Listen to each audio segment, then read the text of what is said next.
November 1st, and here we go. The prepper perspective of the news and you. Financial fears. Fear of not having enough money in retirement. This one pops up very frequently in news articles. It was talking about millennials and some of the different generations, the younger generations, right through to old, saying how there's, fear of not having enough money in retirement. Most pronounced was in the age group 45 to 54. I can relate to that. I've always been a big saver. I try to invest. I try to do things properly. I contribute to my pension. But I've also been through divorce. I've also had my financial plan totally shredded. I've been laid off of work, when I'm starting to think about retiring. So I can see this being a big concern. How do we mitigate that? Again, we go back to the basics. Make a plan, work the plan. So until, sit down, figure out what are you spending? What do you need to save? Where can you reduce your expenses? Where can you increase your income? Save, invest, spend less than you make. It's easy to say, but it's and it can be tough to do, but it's got to be done. Sometimes there's no easy way to get around it. You've got to figure out, what don't I need? And if this is important to you, then you'll make it happen. You can do it. You can figure it out. You can plan it. You may actually need to sacrifice a bit now to enjoy a better later. Take advantage of employer matching. I know lots of people that don't take advantage of that. If the employer says, well, I'll match this up, you put in 1%, I'll put in 1%. Great. Put in the maximum. At a bare minimum, put in the maximum that they will match. Once you get it off your check, you'll live within your means. You've got to. That's how you get rid of this fear. You take affirmative action, real affirmative action, and make your plan and work your plan. Senator calls out lack of TD executives charged in money laundering. Well, yeah, that's a good call out. I can't remember which bill it was, but I remember a number of companies ago, there was, it was in the news about a bill coming out, how it would hold executives accountable. So where is the accountability? Either the executives didn't know or they didn't act, which is worse. Now it's not which is worse, right? It's not a question. If you don't know about something, now that doesn't mean it may not be an excuse, right? Like when they say the ignorance of the law is not an excuse. You can't break the laws just because I didn't know it was a law. But it's worse. If you knew that something was going on and you didn't act, that's worse. So we just have to look at this. We have to figure out where's the accountability, where's the breakdown.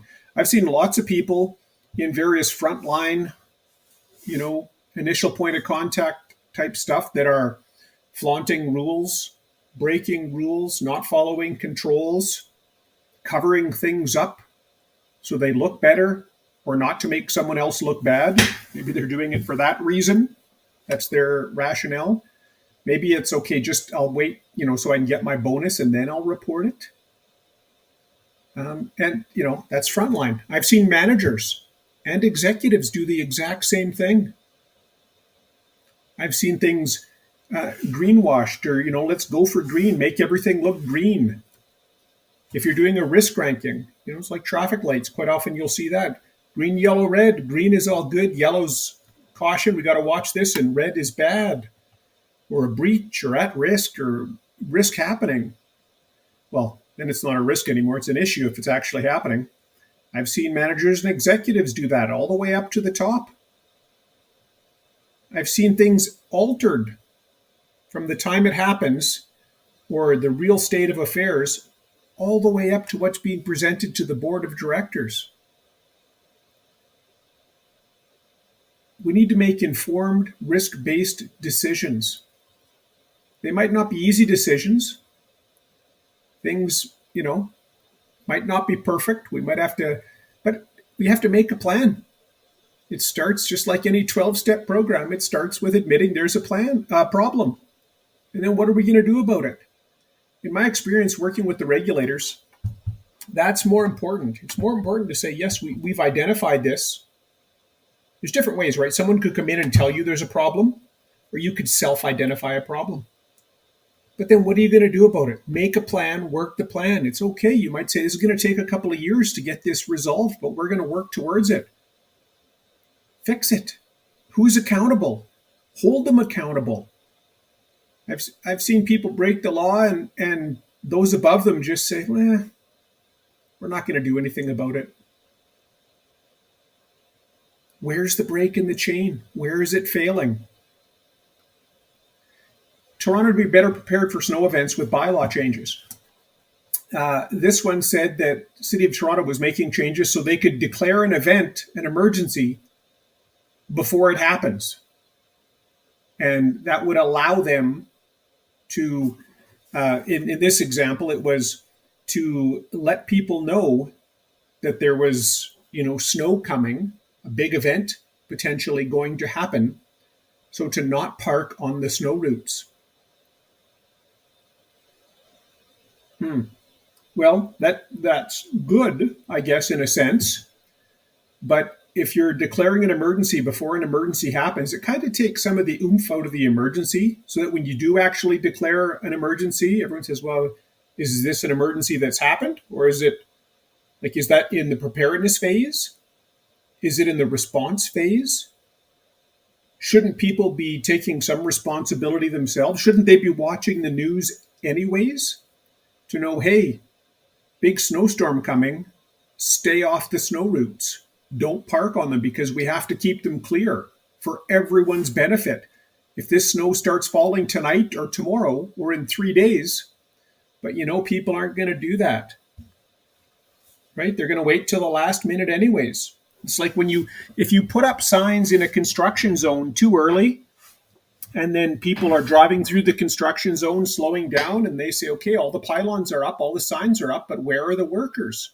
There's no work happening. I get that they're trying to get ready. They'll put them up on Friday so they're ready for Monday or Tuesday. But it does you a disservice. It makes people say, okay, well, there's no work again today. There was no work on Friday, no work Saturday, no work Sunday. And then so they pick up their speed again and they don't do it. And accidents happen. It's not an accident. Collision, fatalities, injuries happen. It's good to have triggers.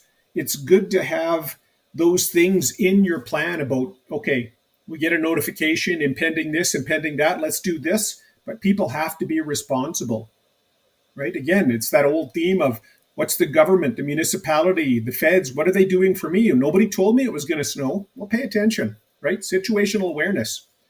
You might have better results if you put that funding into having a whole bunch of tow trucks ready. And if people were on that route when they shouldn't be, that snow route, tow them all and ticket them all. If they don't listen to word, they'll listen to action sometimes.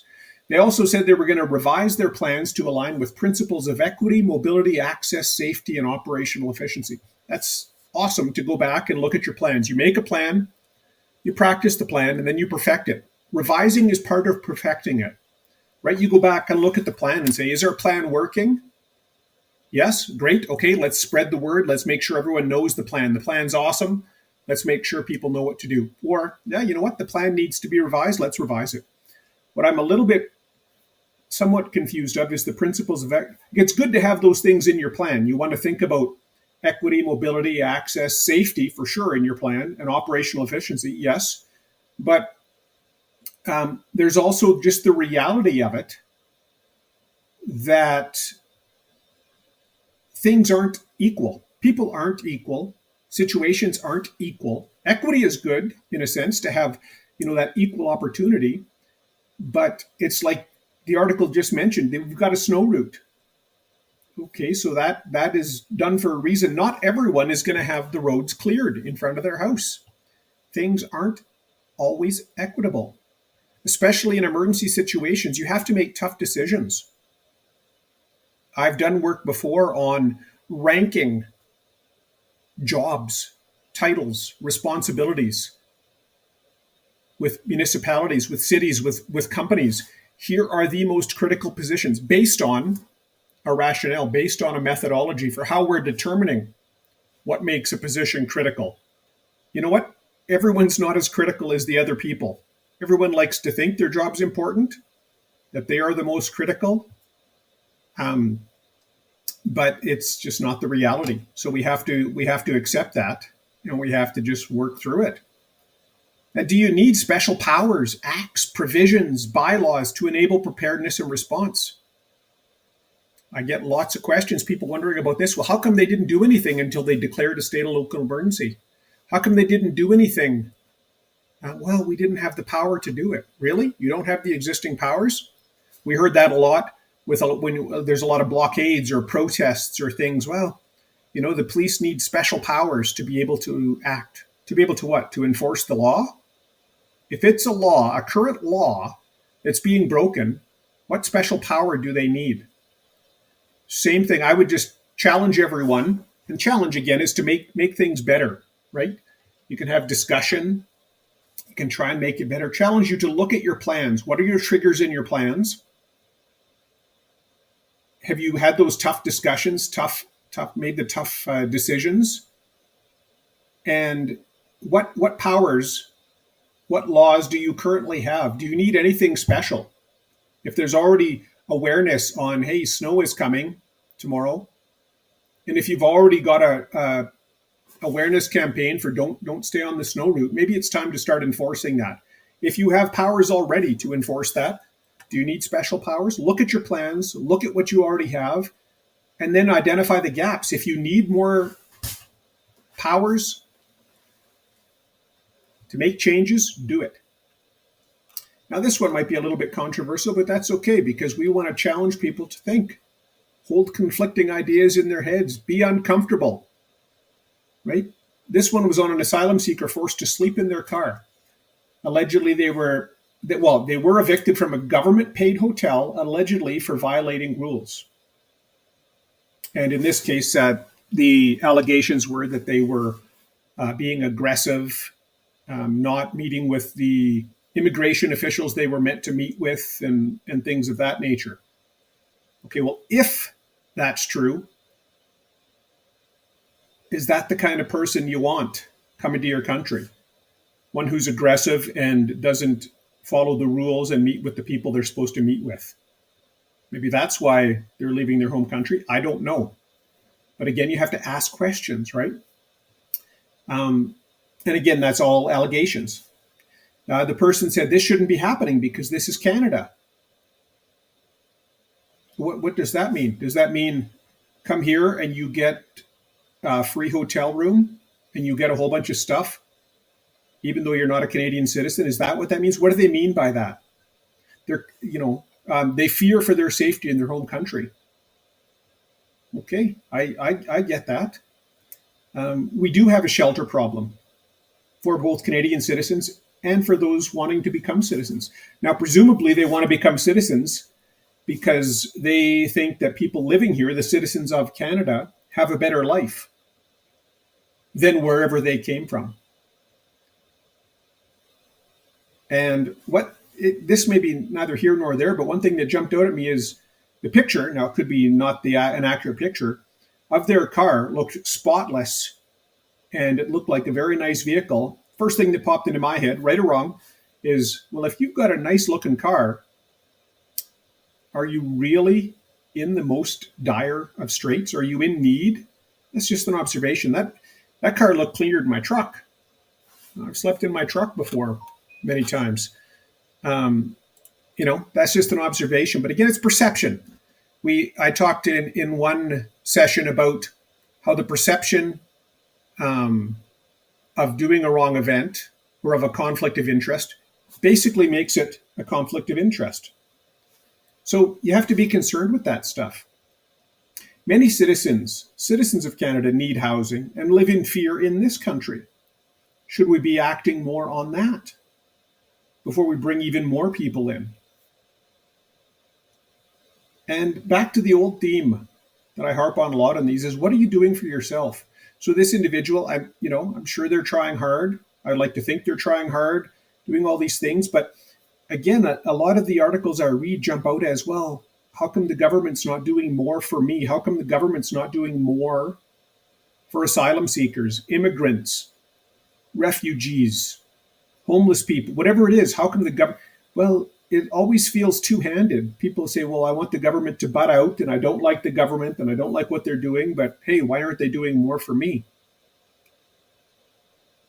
Many would advocate that you need to get your own house in order first. Tend to your own citizens first. If people are coming here because we look after our citizens and we have a great, accepting, wonderful country, let's look after our citizens.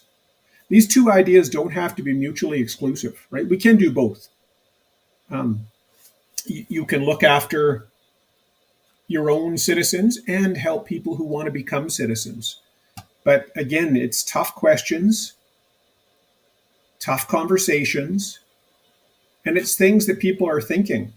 And so we have to deal with it. Even if it's purely perception, you have to deal with it. And I'll just leave off with, again, a lot of the themes on the articles I go back to is that pyramid, that foundation. It starts with the individual and the family. So what are you doing as an individual? You always hear them saying, well, you can't love others until you love yourself. I don't know if that's entirely true, but look after yourself first. When the mask falls in the airplane, put your own on first. Or don't become, when I was doing lifeguarding or any of the EMT training or firefighting, take care of yourself first. Don't let the rescuers become victims and need rescuing themselves by putting themselves in a bad spot. So look after yourself first, and then your family, then community, municipal, up from there.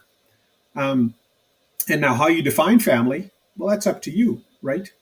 But look after that first. And I don't make apologies for advocating that. I always think it's make sure you're okay yourself first, do what you can. And then if you're able to help out others, that's great. I mean, I've volunteered my whole life with all kinds of organizations. I like to think I put others' needs ahead of my own very often. But I do focus on myself. And I guarantee you, if it comes down to a question between my family and people I don't know, it's not even a question. Thanks very much. Talk more soon.